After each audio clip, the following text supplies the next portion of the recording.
नमस्कार, मी मृणाली पिळणकर. तुम्ही पाहत आहात एलएस मराठी. पाहुयात काही महत्त्वाच्या बातम्यांचा सुपरफास्ट आढावा. बारामतीच्या खंडू खैरेवाडीत ग्रामस्थांचा अजित पवारांना श्रद्धांजलीसाठी अनोखा उपक्रम.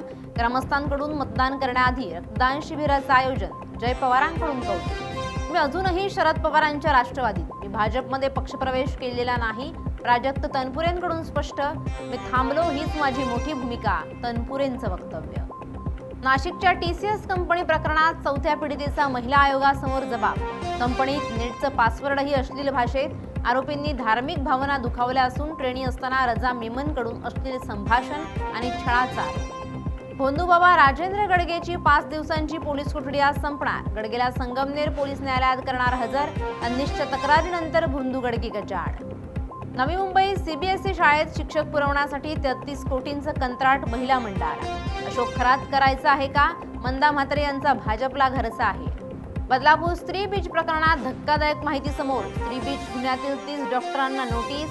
मुंबई आणि ठाण्यातील डॉक्टरांचा समावेश असल्याची माहिती.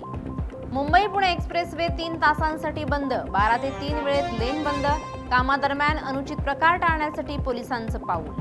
मेड इन पाकिस्तानच्या क्रीमनं किडनी निकामी होण्याचा धोका. अन्न आणि औषध प्रशासनाकडून नागरिकांना महत्त्वपूर्ण सूचना. क्रीम तातडीनं वापरणं थांबवण्याचं आवाहन. अकोल्याच्या मूर्तिजापूरमध्ये अंधश्रद्धेचा धक्कादायक प्रकार उघडकीस. लहान मुलाच्या आजारावर अघोरी उपचार.